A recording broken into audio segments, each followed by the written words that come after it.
Médiateur de l'autorité intergouvernementale pour le développement IGAD dans le conflit soudanais, le Soudan du Sud a annoncé que les factions belligérantes sont prêtes pour des négociations visant à mettre fin au combat. Le 27 juillet 2023, le ministre sud-soudanais des Affaires étrangères Dendo Malek a révélé qu'il y a des indications claires que des pourparlers de paix pourraient avoir lieu en présence de médiateurs et de garants crédibles.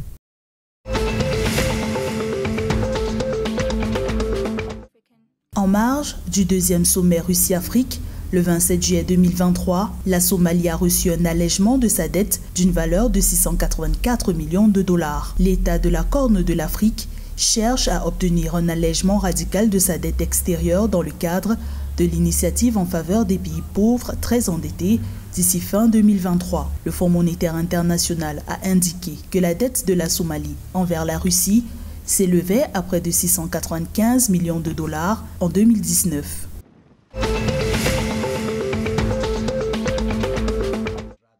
Au Kenya, la Cour d'appel a autorisé la mise en œuvre de la loi de finances 2023. Le 28 juillet 2023, l'instance judiciaire a annulé une ordonnance de suspension rendue fin juin.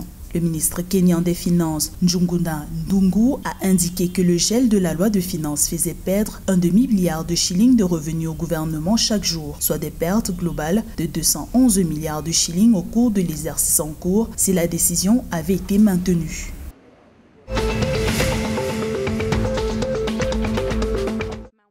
À l'occasion de la célébration de la Journée mondiale de la conservation de la nature, le 28 juillet 2023, le Rwanda a dévoilé l'évolution du processus de privatisation de la gestion des forêts domaniales. Le gouvernement a alloué 7 716 hectares de forêts domaniales à des investisseurs pour encourager la gestion durable de ces ressources sylvicoles. L'exécutif a l'ambition de privatiser la gestion de 80% des forêts domaniales d'ici 2024, soit 49 188 hectares.